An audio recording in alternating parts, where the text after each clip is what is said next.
ہم پر جیسے کوئی بجلی سی آ گری تھی۔ ہم میں سے کسی نے خواب میں بھی نہیں سوچا تھا کہ کتنا بڑا سانیہ ہو جائے گا جو ہمیں دہلا کر رکھ دے گا اور غم کے پہاڑ ایک ایک کر کے ٹوٹ پڑیں گے۔ میں گھر میں اپنے والد کی اچانک موت پر سب سے زیادہ پریشان تھا، کیونکہ گھر کا تمام بوجھ میرے کندھوں پر آ پڑا تھا جو کسی چٹان سے کم بھاری نہ تھا۔ اس وقت میری عمر کیا تھی؟ میں نہیں جانتا تھا کہ پریشانی کیا ہوتی ہے، مسائل کیا ہوتے ہیں۔ زندگی بے فکری اور سکون سے گزر رہی تھی۔ میری 2 جوان بہنیں تھیں۔ بڑی بہن کا رشتہ خاندان سے باہر طے پا چکا تھا۔ 3 مہینے کے بعد اس کی شادی ہونے والی تھی۔ میرا کوئی اور بھائی نہیں تھا جو یہ بوجھ اٹھاتا اور ساتھ دیتا۔ چاچو یا ماموں کی حالت بھی ایسی تھی کہ وہ ہماری کفالت نہیں کر سکتے تھے۔ ان کی خود گزر بسر بامشکل ہو پا رہی تھی۔ جو کچھ کرنا تھا وہ مجھے ہی کرنا تھا۔ مجھے ایک سرکاری دفتر میں ملازمت کرتے ہوئے ابھی 1 مہینہ ہی ہوا تھا۔ والدہ کو ملا کر ہمارا کنبہ کل 4 افراد پر مشتمل تھا۔ بدقسمتی سے مکان بھی کرائے کا تھا۔ میری تنخواہ اتنی نہیں تھی کہ گھر چلا سکوں۔ والد صاحب منشی تھے۔ اگر وہ حیات ہوتے تو ہم دونوں کی آمدنی میں گھر نہ صرف اچھی طرح چلتا بلکہ خاصی بچت بھی ہو جاتی، کیونکہ والد صاحب پارٹ ٹائم بھی کیا کرتے تھے اور رات 11 بجے گھر لوٹتے تھے۔ وہ دور بڑی سادگی اور قناعت کا تھا۔ ایک دوسرے سے سبقت لے جانے اور نمائش زندگی کا مظاہرہ نہ ہوتا تھا۔ جھونپڑی میں رہ کر محلوں کے خواب نہ دیکھے جاتے تھے۔ حلال رزق کی بڑی قدر تھی۔ 2 وقت کی روٹی عزت سے مل جاتی تو بارگاہ الہی میں شکر بجا لاتے تھے، خوش رہتے تھے۔ دوسرے دن میرے عربی کے ایک استاد مولانا عبدالباری صاحب والد صاحب کی وفات پر تعزیت کرنے کے لیے گھر تشریف لائے تھے۔ وہ انتقال کے دن کسی کام سے دوسرے شہر گئے ہوئے تھے، اس لیے انہیں میرے والد کی رحلت کی خبر نہ ہو سکی تھی۔ میں نے اپنے گھریلو حالات سے آگاہ کیا اور اپنی پریشانی کے بارے میں بتایا۔ وہ میری باتیں بڑے غور سے سنتے رہے۔ جب میں انہیں اپنا سارا دکھڑا سنا چکا تو بولے، بیٹا، تمہارے مسائل اور پریشانیاں بڑی آسانی سے دور ہو سکتی ہیں، اس قدر فکر مند ہونے کی کوئی ضرورت نہیں۔ میں ان کی بات سن کر دل میں بہت خوش ہوا۔ ایک دم میرے آنسو پھول کی طرح ہلکے ہو گئے۔ یہ واحد شخص تھے جنہوں نے میری دل جوئی کی اور دلاسا دیا۔ میں نے سوچا کہ شاید وہ کسی مخیر شخص سے میری مالی مدد کروائیں گے۔ وہ صاحب حیثیت گھرانوں میں جا کر ان کے بچوں کو قرآن پاک پڑھاتے تھے۔ شاید وہ کسی سے میری سفارش کریں گے۔ میں نے اشتیاق امیز لہجے میں پوچھا، وہ کیسے؟ وہ ایسے کہ تم صرف اور صرف اللہ کی ذات پر توقع کرو بیٹے۔ انہوں نے جو جواب دیا اسے سن کر میرا دل بجھ گیا، چہرہ اتر گیا۔ انہوں نے میرا چہرہ جیسے پڑھ لیا۔ وہ بولے، دیکھو بیٹے، اللہ اپنے ان بندوں کو کبھی مایوس نہیں کرتا جو صرف اس سے مانگتے ہیں اور اس پر توکل کرتے ہیں، اس کے آگے ہاتھ پھیلاتے ہیں۔ جو شخص بندوں پر بھروسہ کرتا ہے، اس سے امیدیں باندھ لیتا ہے، اسے کچھ نہیں ملتا۔ میں ایسی باتیں مولوی سے 1000 بار سن چکا تھا، پھر بھی میں نے بجھے ہوئے لہجے میں کہا، میں آپ کے ارشاد پر کاربند رہنے کی ہر ممکن کوشش کروں گا۔ اس کے ساتھ تم صبر و شکر اور نماز کا دامن مضبوطی سے تھام لو تو اللہ تم پر اور فضل کرے گا۔ کیوں بھی اللہ پر توکل کے سوا کوئی چارہ نہیں تھا۔ بہن کی شادی کے اخراجات پورے ہونے کا دور تک کوئی امکان نظر نہیں آتا تھا۔ رشتہ داروں سے کسی قسم کے تعاون اور مدد کی ذرا بھر امید نہیں تھی۔ ان سے توقع رکھنا فضول تھا۔ شادی کی تاریخ 2 مہینے آگے بڑھ گئی تھی، اس لیے کہ شادی والدہ کی عدت کے بعد ہی ہو سکتی تھی۔ جیسے جیسے شادی کے دن قریب آ رہے تھے ویسے ویسے میری فکر اور پریشانیوں میں اضافہ ہوتا جا رہا تھا۔ والدہ کی عدت ختم ہونے کے 5 دن بعد لڑکے کے والد ہمارے ہاں آئے۔ میں ایک بات بتانا بھول گیا کہ میری والدہ اپنی بیٹی کی شادی کے سلسلے میں ذرا بھر بھی پریشان نہیں تھیں۔ وہ مجھے پریشان دیکھ کر کہتی تھی، بیٹے تم فکر مند کیوں ہوتے ہو؟ اللہ بڑا کارساز ہے۔ لڑکے کے والد کو دیکھ کر میں نے دل میں سوچا کہ ان سے شادی کے لیے 1 سال کی مہلت لے لوں۔ جب میں نے ان سے شادی کے لیے 1 سال کی مہلت مانگی تو انہوں نے حیرت سے پوچھا، وہ کس لیے؟ اس لیے کہ حالات اجازت نہیں دے رہے۔ 1 برس کی مہلت مل جائے گی تو اس کے اندر ہم تیاری کر لیں گے۔ اگر 1 سال میں بھی تیاری نہ کر سکو گے تو کیا کرو گے؟ مزید 1 سال کی مہلت مانگو گے؟ وہ بڑے نرم اور محبت بھرے لہجے میں بولے۔ جی نہیں، میں نے بڑے اعتماد سے کہا، اللہ نے چاہا تو 1 سال کے اندر اندر ہم کسی طرح تیاری کر لیں گے۔ تمہاری جو آمدنی ہے اسے سامنے رکھتے ہوئے تم 30 برس میں بھی کچھ نہیں کر سکتے۔ انہوں نے یہ بات غلط نہیں کہی تھی۔ ان کی بات سن کر میری گردن جھک گئی، جیسے میں نے اعتراف کیا ہو۔ پھر بھی میں نے کمزور لہجے میں کہا، آپ سچ فرماتے ہیں، لیکن کوشش تو کرنی تھی۔ میں یہاں اس لیے حاضر ہوا ہوں کہ میری بہن کا بیٹا ہے ساجد۔ وہ میری طرف متوجہ ہو کر بولے، تم نے منگنی کے موقع پر ضرور دیکھا ہوگا، ان کا اپنا چلتا ہوا کاروبار ہے۔ آپ لوگ پسند کریں تو اپنی چھوٹی بہن زینب کا رشتہ دے دیں اور ان دونوں بہنوں کی شادی ایک ہی دن اور ایک ساتھ کر دیں۔ اس طرح خرچہ خاصا کم ہو جائے گا اور آپ لوگ ایک بڑے فرض سے فارغ ہو جائیں گے۔ ان کی بات سن کر مجھے ایسا لگا جیسے میں کوئی خواب دیکھ رہا ہوں۔ ایسے رشتے تو خواب میں بھی نہیں ملتے۔ اللہ کا جتنا شکر ادا کیا جائے کم تھا۔ میرا دل خوشی سے بھر گیا۔ بھائی صاحب، رشتہ تو بہت اچھا ہے، امی نے ممنونیت سے کہا۔ آپ نے ہماری بچی کو اس لائق سمجھا۔ پہلے بڑی بچی کی شادی تو ہونے دیں، دونوں بچوں کی شادی ایک ساتھ کرنے میں حرج ہی کیا ہے؟ اس طرح دونوں فرض بیک وقت ادا ہو جائیں گے اور آپ کے سر سے بوجھ بھی اتر جائے گا۔ انہوں نے جواب دیا، ہمارے حالات کیا ہیں، آپ سے کیا چھپانا؟ ایک بہن کی شادی کے لیے سازگار نہیں ہیں، اسی لیے تو آپ سے مہلت مانگ رہے ہیں۔ یہ آپ کی خلوت اور محبت ہے کہ دونوں بہنوں کی شادی ایک ساتھ چاہتے ہیں۔ آپ کی اس خواہش کا ہم دل سے احترام کرتے ہیں، لیکن ہمارے لیے ناممکن ہے۔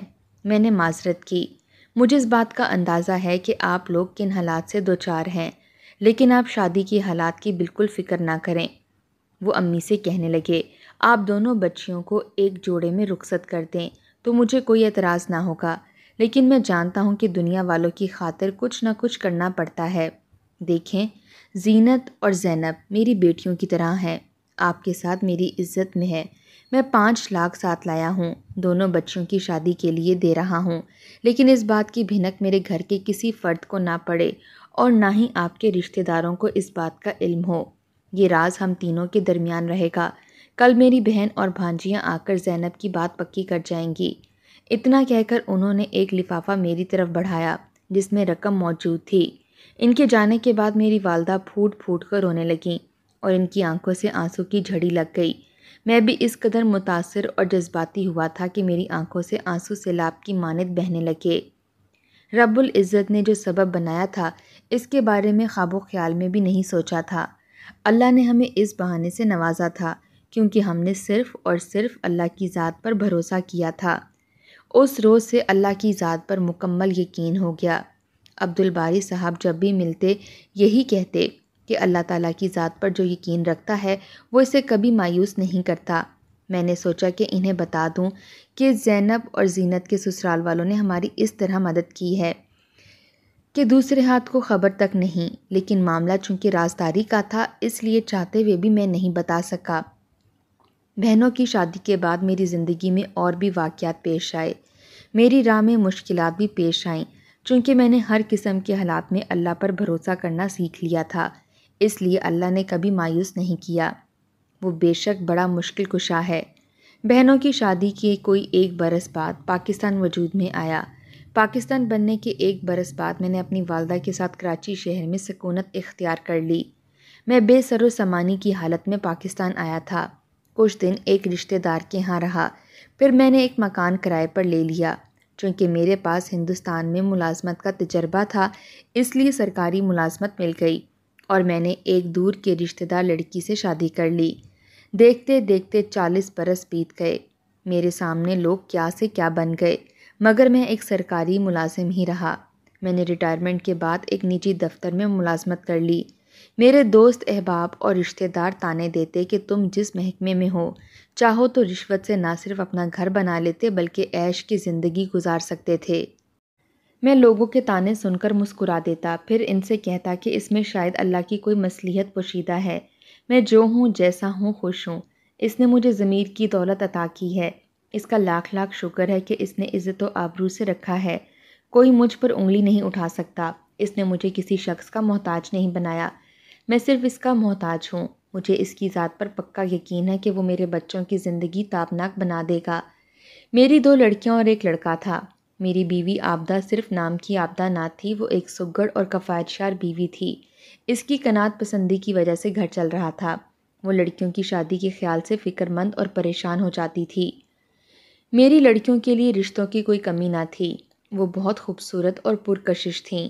لڑکوں کی مائیں ایسی ہی بہو کے خواب دیکھتی ہیں، پھر وہ اپنی ماں کی طرح نیک سیرت سگڑ تھیں۔ ان کا چرچا نہ صرف محلے بلکہ رشتہ دار اور خاندان میں بھی تھا، لیکن بات جہیز اور فضول رسموں کے معاملے پر اٹک جاتی تھی۔ لڑکے والے یہ بات بھول جاتے کہ میں نیو کراچی کے ایک کوارٹر میں کرائے پر رہتا ہوں، ایک نجی دفتر میں ملازمت کرتا ہوں، کسی نہ کسی طرح گزر بسر ہو جاتی تھی۔ پھر میرے گھر میں رنگین ٹیلی ویژن تھا نہ فریج، اس کے باوجود لڑکوں کی مائیں اپنا منہ کھول دیتی تھیں۔ عجیب اتفاق دیکھیے کہ میری بہنوں کی طرح میری دونوں بیٹیوں کا رشتہ بھی ایک ہی خاندان کے دو لڑکوں سے طے پا گیا۔ شادی 7 مہینے کے بعد طے ہونا پائی تھی۔ لڑکے والوں نے جہیز اور مائیوں کی کوئی شرط نہیں رکھی۔ میرے اصرار پر انہوں نے مہندی کی رسم بھی ختم کر دی۔ میں نے یہ دیکھ کر لڑکیاں اس خاندان میں دی تھیں کہ لڑکے شریف اور اعلیٰ تعلیم یافتہ ہیں۔ وہ میری بیٹیوں کی رخصتی ایک ہی دن میں چاہتے تھے۔ میں نے اللہ کی ذات پر بھروسہ کرتے ہوئے ان کی ہر بات مان لی۔ عابدہ نے دونوں بیٹیوں کے جہیز کے لیے ایک جگہ کمیٹی ڈالی ہوئی تھی۔ میں نے دفتر کے مالک سے بات کی تو انہوں نے 20,000 کی رقم بطور قرض دینے کا وعدہ کر لیا۔ اس طرح 30,000 کا مسئلہ حل ہو گیا، لیکن اب بھی خاصی رقم کی ضرورت تھی۔ عابدہ بہت زیادہ فکر مند اور پریشان رہنے لگی تھی۔ اسے لڑکیوں کی ماں ہونے کے ناطے گھر کی عزت اور وقار کا بڑا خیال تھا۔ میں لڑکیوں کے چہروں اور آنکھوں میں حسن و ملال دیکھتا تھا۔ وہ بڑی حساس طبیعت کی مالک تھیں، ماں باپ کے دکھ کو سمجھتی تھیں، لیکن زبان سے کچھ نہیں کہتی تھیں۔ ایک روز مجھے دفتر سے آنے کے بعد ایک مڑا توڑا کاغذ ملا۔ میں نے اٹھا کر دیکھا تو اس پر بڑی بیٹی بطول کی تحریر نظر آئی۔ ابا جان، میں اور ماریا یہ محسوس کر رہے ہیں کہ جب سے ہم دونوں بہنوں کا رشتہ طے ہوا ہے، آپ اور ابو مالی حالات کی وجہ سے سخت پریشان ہیں کہ شادی کے اخراجات کے لیے رقم کہاں سے لیں۔ وقت تیزی سے گزرتا جا رہا ہے۔ ہم اس گھر کی بیٹیاں ہیں۔ آپ دونوں ہمیں جان سے پیارے ہیں۔ ہم سے آپ دونوں کی فکر مندی، پریشانی اور دکھ دیکھا نہیں جا رہا۔ کہنا تو نہیں چاہیے، لیکن یہ بات کہنے کے لیے مجبور ہیں کہ یہ رشتہ توڑ دیں۔ اس رشتے کے ختم ہونے پر ہمیں کوئی غم نہیں ہوگا، خوشی ہوگی کہ ایک بڑے غم سے نجات مل گئی۔ ہم دونوں بہنیں اعلیٰ تعلیم یافتہ ہیں، کسی اسکول میں استانی کی ملازمت کر لیں گے یا کسی ادارے میں ملازم ہو جائیں گے۔ آخر سینکڑوں لڑکیاں ملازمت کرتی ہیں۔ ہم اولاد ہونے کے ناطے والدین پر بوجھ نہیں بننا چاہتے۔ آپ اور ابو نے جس طرح ہماری پرورش کی اور تعلیم کی زیور سے آراستہ کیا، اس سے فائدہ کیوں نہ اٹھائیں۔ اگر کسی اسکول یا دفتر میں ہماری ملازمت اختیار کرنا نامناسب ہے تو پھر گھر میں سلائی کڑھائی کا کام شروع کیا جا سکتا ہے۔ ہماری گلی کی کئی لڑکیاں گھروں میں سلائی کا کام کرتی ہیں اور ہر ماہ ایک معقول رقم حاصل کر لیتی ہیں۔ ہماری یہ تحریر ابو کو نہ دکھائیں اور نہ ہی ان سے اس موضوع پر کوئی بات کریں۔ آپ کی بیٹیاں۔ یہ پڑھ کر میں آبدیدہ ہو گیا۔ مسجد میں عشاء کی نماز کے بعد اللہ کو یاد کر کے خوب رویا۔ میری لڑکیاں کتنی حساس اور حقیقت پسند تھیں۔ عابدہ نے اس موضوع پر مجھ سے کوئی بات کی اور نہ ہی میں نے ظاہر ہونے دیا کہ میں نے پڑھ لیا ہے۔ رات سونے کے لیے دراز ہوتا تو عابدہ پوچھتی، اتنی بڑی رقم کا بندوبست کیسے اور کہاں سے ہوگا؟ کیا آپ کوشش کر رہے ہیں؟ وہ راتوں کو سوتے ہوئے اچانک بیدار ہو جاتی اور گھٹ گھٹ کر رونے لگتی۔ مجھے بیدار کر کے کہتی، آپ کو ذرا برابر فکر نہیں، آپ گھوڑے بیچ کر سو جاتے ہیں، آخر شادی کیسے ہوگی؟ سوچ کر مجھے کچھ ہونے لگتا ہے۔ اللہ کی بندی، تم آرام سے سو جاؤ، کسی بات کی فکر مت کرو۔ ہم نے اللہ پر توکل کیا ہے، اب وہی اس کے اسباب بنائے گا۔ وہ آسمان پر جوڑے بناتا ہے تو دنیا میں رخصت کرنا بھی اس کی ذمہ داری ہے۔ اللہ پر جو بھروسہ کرتا ہے وہ اسے کبھی مایوس نہیں کرتا۔ میرے دفتر میں کئی لوگ ہر مہینے انعامی بانڈ کا پرچہ خریدتے تھے۔ ان کے کبھی چھوٹے بڑے انعام نکل آتے تھے۔ لوگ پرچیاں خرید کر تباہ ہو رہے تھے۔ بہت کم لوگوں کی قسمت یاوری ہوتی تھی۔ دفتر کے ساتھی نے ہی مجھے مشورہ دیا کہ میں بھی ہر مہینے میں 200-300 کی پرچیاں خرید کر اپنی قسمت آزمائی کروں، کیا پتہ کوئی بڑا انعام نکل آئے۔ اس طرح بچیوں کی شادیاں بڑی دھوم دھام سے ہو جائیں گی، تمام مسئلے چٹکی بجاتے حل ہو جائیں گے۔ میں ان لوگوں سے کہتا کہ مجھے ان پرچیوں پر نہیں، اللہ پر یقین ہے، میری مشکل وہی حل کرے گا، یہ میرا ایمان اور یقین ہے۔ جب بھی کوئی مصیبت آتی ہے تو کہہ کر نہیں آتی، اچانک آتی ہے۔ جہاں 10,000 کی کمیٹی ڈال رکھی تھی، وہ عورت ایک حادثے کا شکار ہو کر ہسپتال میں داخل ہو گئی۔ اس کے تیسرے دن جس کمپنی میں ملازمت کر رہا تھا، اس کمپنی کا دیوالیہ نکل آیا، لہٰذا 1 مہینے کی تنخواہ دے کر ملازمین کو فارغ کر دیا گیا۔ میں نے اس خیال سے 2-3 دوست سے 20,000 کی رقم قرض لی تھی کہ کمپنی سے قرض ملتے ہی لوٹا دوں گا۔ کمپنی کی دیوالیہ ہوتے ہی مجھ پر قیامت ٹوٹ پڑی۔ ادھر مالک مکان نے بھی میرے حالات کے پیش نظر مکان خالی کرنے کا نوٹس دے دیا۔ میری بیوی اور دونوں لڑکیوں کا رو رو کر برا حال تھا۔ اس سب کے باوجود میں نے حوصلہ نہیں ہارا۔ میں نے اپنی بیوی اور لڑکیوں کو سمجھایا کہ پریشان ہونے کی ضرورت نہیں، یہ آزمائش ہے، اس میں بھی اللہ کی کوئی مصلحت اور بہتری ہے۔ اس نے چاہا تو مصیبت کے بادل چلے جائیں گے۔ ہمیں اس کی ذات پر بھروسہ کرنا ہے، وہ ہماری مشکل ضرور آسان کرے گا۔ شادی میں کچھ دن باقی رہ گئے تھے۔ میں دن رات بھاگ دوڑ کر رہا تھا کہ کہیں سے اتنی رقم کا بندوبست ہو جائے کہ کسی طرح شادی کے فرض سے فارغ ہو جاؤں، لیکن ایسی کوئی صورت دور دور تک نظر نہیں آ رہی تھی۔ ہر طرف گھپ اندھیرا تھا۔ ایک روز میرے بچپن کے ایک دوست احسن صدیقی مجھ سے ملنے آئے۔ وہ کلیئرنگ ایجنٹ تھے۔ ان کی بڑی کوشش ہوتی تھی کہ مجھے کسی طرح فائدہ پہنچائیں۔ انہوں نے مجھ سے کہا کہ بیرون ملک سے 200 استعمال شدہ فریج کی لاٹ آئی ہے، جسے ایک پارٹی نے کسٹم سے خریدا ہے، جسے وہ لوگوں کو اونے پونے بیچ رہا ہے۔ میرے خیال میں اس کی قیمت 1000 ہے، 500 میں درست ہو جائے گا۔ تم ایک فریج خرید لو، اس طرح تمہیں منافع مل جائے گا۔ اگر تمہارے پاس رقم ہے تو اسی وقت میرے ساتھ چلو اور ایک فریج اٹھا کر لے آؤ۔ میں نے دل میں سوچا کہ اس مصیبت کی گھڑی میں اگر منافع مل جائے تو کیا برا ہے۔ میرے پاس قرض لی ہوئی رقم پڑی تھی۔ اس رقم کو ابھی تک اسی وجہ سے خرچ نہیں کیا گیا تھا۔ میں نے عابدہ سے مشورہ کیا۔ وہ غریب خود بھی یہی چاہتی تھی کہ کہیں سے کسی طرح بھی 2-4 پیسے ہاتھ آ جائیں۔ اب جو 2-4 پیسے مل رہے ہیں تو اسے ہاتھ سے نہ جانے دیں، فوراً احسان بھائی کے ساتھ چلے جائیں۔ احسان کے ساتھ میں اسٹور پہنچا۔ وہاں مختلف سائز کے فریج موجود تھے۔ ایک بڑا فریج اچھی طرح پیک تھا، لیکن ایک طرف کا گتا پھٹا ہوا تھا جس سے اس کا ڈنٹ دکھ رہا تھا، اور وہاں جو گاہک موجود تھے وہ اس ڈنٹ کی وجہ سے خریدنے سے اعتراض کر رہے تھے۔ دوست نے مجھے مشورہ دیا کہ میں اسے خرید لوں، یہ ڈنٹ ٹھیک ہو جائے گا، اس کی اچھی قیمت مل جائے گی۔ میں یہ فریج لے کر گھر پہنچا، اسے صحن میں ایک طرف رکھ دیا، اس لیے کہ میرا 2 کمروں کا مکان تھا، پہلے ہی اتنا سامان موجود تھا کہ اسے اندر نہیں رکھ سکتا تھا۔ پڑوسیوں نے یہ سمجھا کہ ہم نے یہ فریج دینے کے لیے خریدا ہے، گھر آ کر مبارکباد دینے لگے۔ فریج کو ہم نے اس طرح رکھا تھا کہ اس کا ڈنٹ دکھائی نہ دے، تاکہ وہ یہ اعتراض نہ کریں کہ لڑکی کو دینے کے لیے سیکنڈ ہینڈ فریج خرید کر لائے ہیں۔ موسم کئی دنوں سے آبر آلود تھا۔ آسمان پر سفید اور کالے کالے بادل تیرتے رہتے تھے، کبھی تو سیاہ گہرے بادل چھا جاتے اور کبھی سورج نکل آتا۔ اس وقت سخت گرمی تھی، لیکن بارش کا کوئی امکان نہیں تھا۔ میں اور عابدہ اس رات بڑی دیر تک جاگتے اور اپنی محرومیوں کا ماتم کرتے رہے۔ میں اس کی دل جوئی کرتا رہا کہ اللہ کی ذات پر بھروسہ رکھو، نا امید نہ ہو، وہ بڑا کارساز ہے۔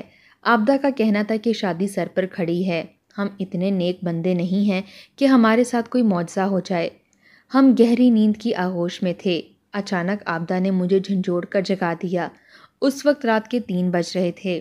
میں نے اس کا چہرہ دیکھا تو اچھل پڑا، ایسا لگ رہا تھا جیسے گھر میں چور گھس آئے ہوں۔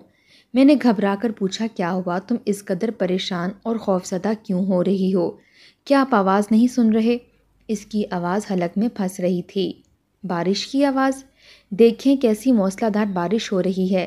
میں نے گہری سانس لی اور ہنس کر بولا، یہ تو اللہ کی رحمت ہے، کئی دنوں سے سخت گرمی پڑ رہی تھی، بارش کی وجہ سے کم ہو جائے گی، موسم سہانا اور خوشگوار ہو جائے گا۔ اس وقت بارش زحمت بنی ہوئی ہے، باہر فریج بارش میں بھیگ رہا ہے، اسے جلدی سے اندر لائیں، نہیں تو وہ پانی سے خراب ہو جائے گا۔ کیا؟ کہاں ہے فریج؟ میں اس طرح اچھل پڑا جیسے سر پر ہتھوڑا پڑا ہو۔ میں فوراً بستر سے نکلا اور دروازہ کھول کر صحن میں آیا تو دیکھا کہ فریج موسلا دھار بارش میں نہا رہا ہے۔ فریج خاصا بڑا اور نہایت بھاری تھا۔ میں اسے اپنی جگہ سے ہلا تو سکتا تھا، اٹھا نہیں سکتا تھا، اسے اندر لانے کی ضرورت تھی۔ میں نے اپنے بچوں کو جگایا۔ جب فریج کے پاس پہنچے تو میں نے دیکھا کہ فریج بارش میں پوری طرح بھیگ چکا ہے، اس کی پیکنگ کا بیڑا غرق ہو چکا تھا۔ فریج کا یہ حشر دیکھ کر میری آنکھوں میں آنسو آ گئے۔ عابدہ کا چہرہ سفید پڑ گیا، اس کی حالت مردے سے بھی بدتر تھی۔ لڑکیوں کے چہرے کے رنگ فک ہو گئے تھے، ان کی آنکھیں جھلک پڑی تھیں۔ کہاں 6,000 کا فائدہ سوچا تھا، کہاں ہزاروں کی رقم کا نقصان ہو گیا۔ ہم نے جلدی سے ایک کمرے کا سامان ایک طرف کر کے فریج کو کمرے میں لا کر رکھا۔